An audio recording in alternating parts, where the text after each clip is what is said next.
Seul à No Watch, découvrez ce qui s'y mijote.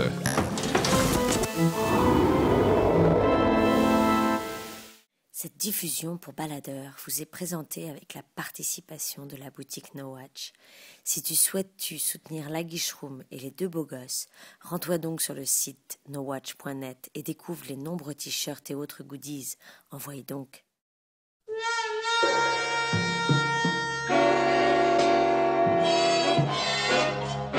Anatomía de un asesinato.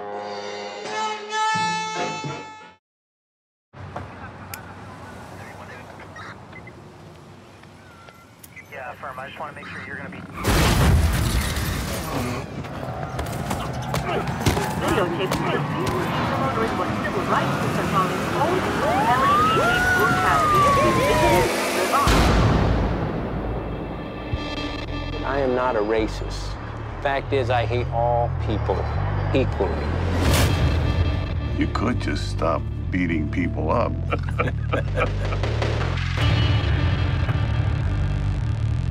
Have you seen anything unusual lately? Not a damn thing. You are the most beautiful woman I've ever seen in this bar. I gotta go. You have to stay.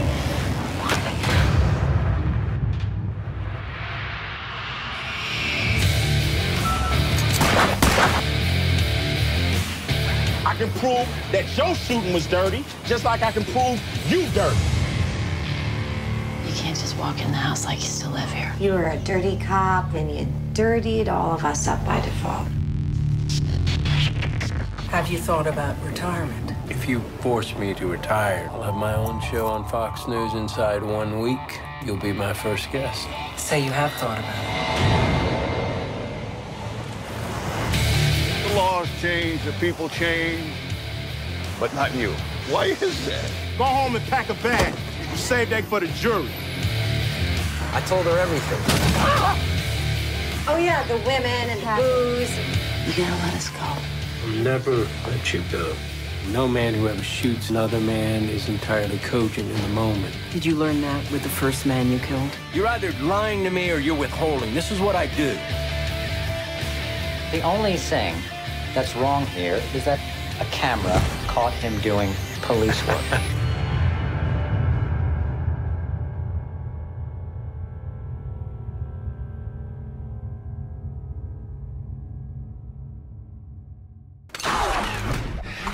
Bienvenue dans la Guicheroom.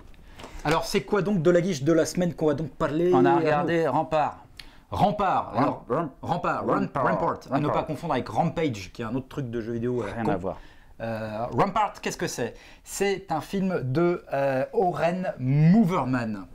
Et puis, ce nom un peu bizarre.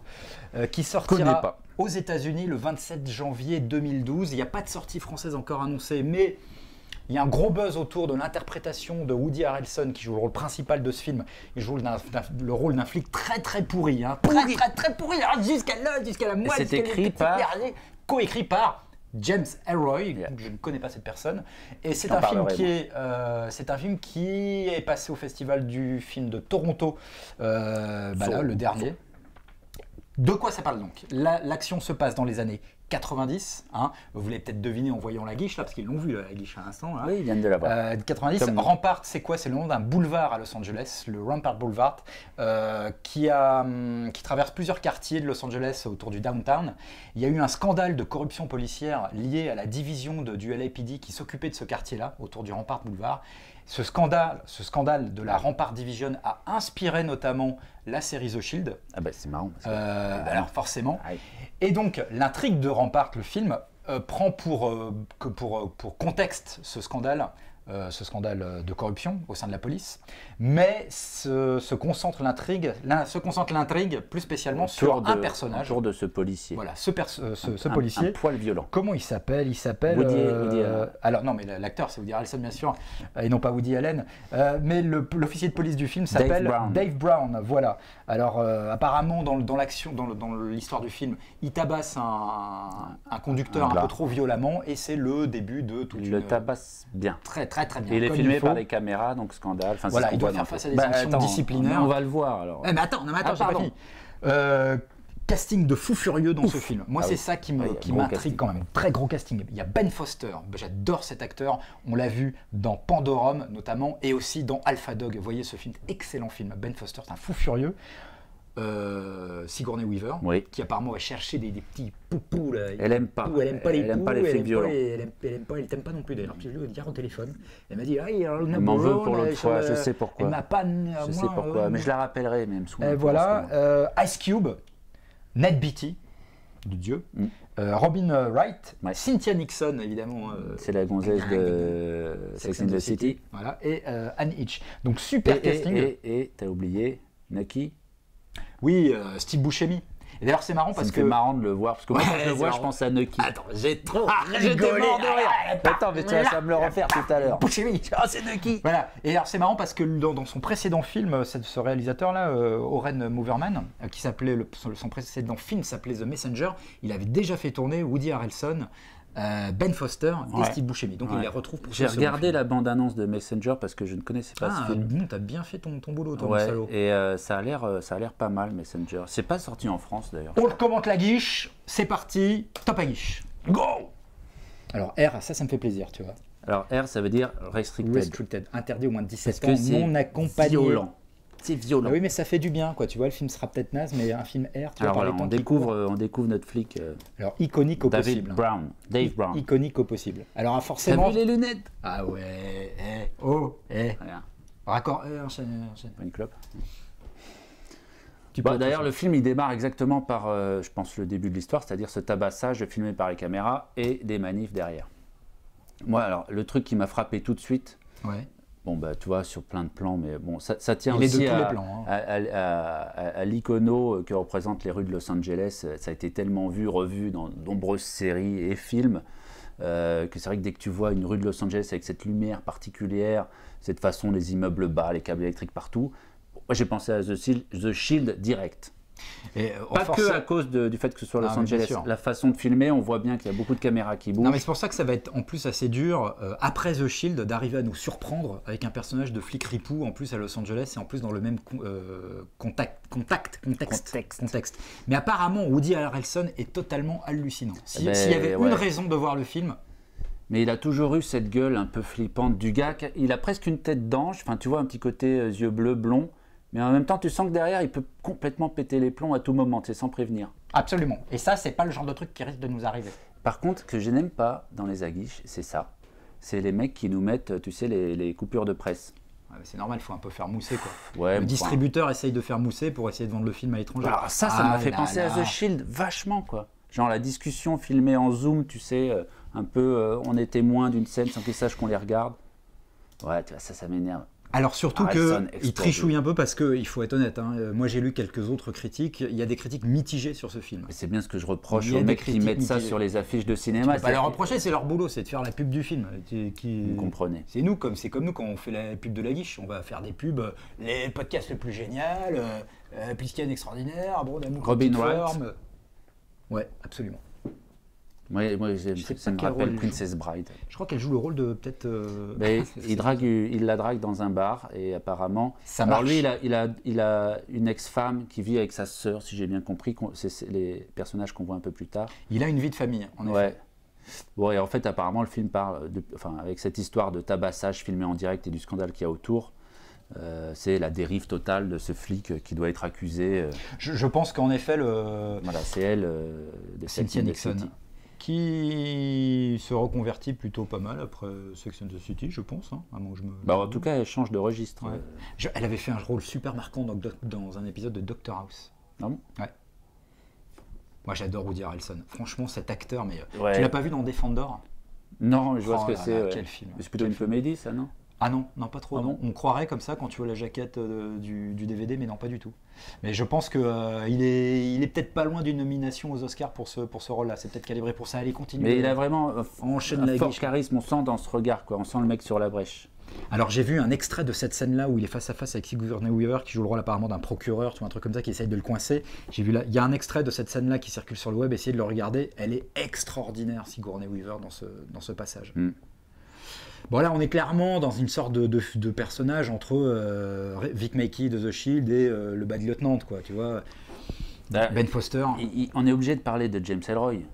Un petit peu. Parce alors, qui est donc James Ellroy? Alors, je ne sais pas s'il y a une traduction en français pour teaser à guiche, Ellroy, le roi. Ellroy Merlin, peut-être, non? Ellroy Merlin.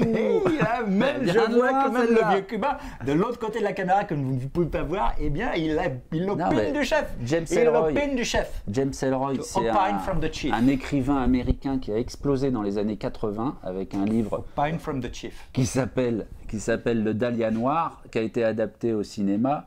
C'est un type, quand tu lis un peu la vie, moi je connaissais un peu parce que j'ai eu une période James Ellroy, je me suis calmé.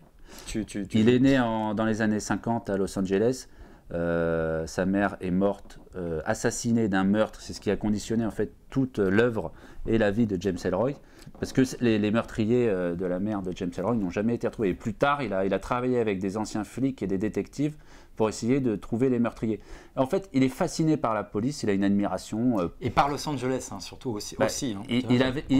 Son enfance, en plus, il était de l'autre côté, puisqu'il était plutôt... Il faisait des braquages, il se droguait, enfin, il a démarré, il a une vie un peu houleuse. Et puis après, il a commencé à écrire, et il a explosé avec Le Dahlia Noir. Et depuis, alors, il y a eu la trilogie Los Angeles, il y a eu LA Confidential, qui était un film génial, que j'ai toujours adoré, que j'ai revu il n'y a pas longtemps.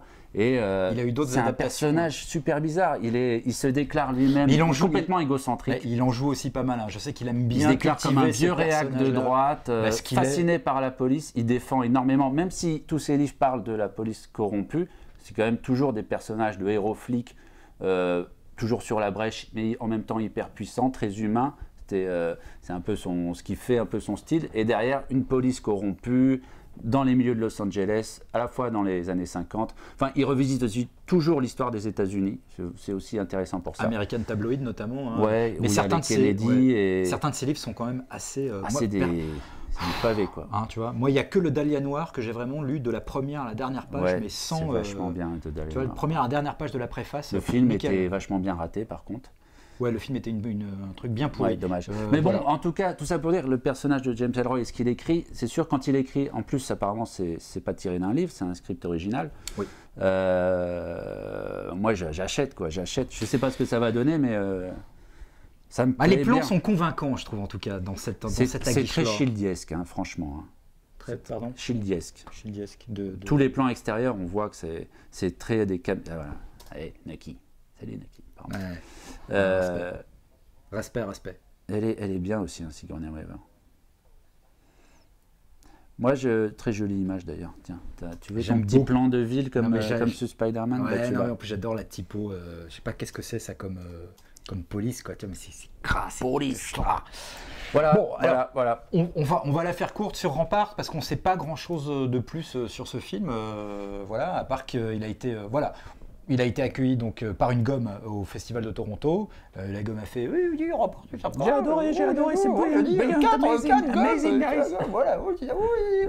Vas-y, casse mon clavier. Combien on va noter avec une gomme sur celui-là? Alors sur 5, j'ai envie d'être prudent. Moi, je mets une gomme, hein, finalement. Un truc super décevant. Non, je mets entre 3 et 4 gommes. Ouais, moi, je veux pas mettre 5 parce que je ne sais pas. Si allez, il y en a peut-être un, je mettrai 5. Mais je mettrai un bon 4 uniquement pour James Ellroy. 4 gommes pour Rampart. 4 gommes pour Rampart de mon côté aussi. Le film, il n'y a pas de date de sortie en France. À mon avis, ça ne saurait tarder. Il sort le 27 janvier aux États-Unis. Regardez sa taguiche. Regardez-la bien détaillée. Regardez bien. Et j'ai trop tendance à faire de... Et vous nous en parlez quand vous avez le temps. Oh, bah, voilà. J'aime bien quand tu parles comme ça. Et on se retrouve très vite pour la prochaine Aguiche. Voilà. Et maintenant, on se retourne. On va faire un bonjour chez vous.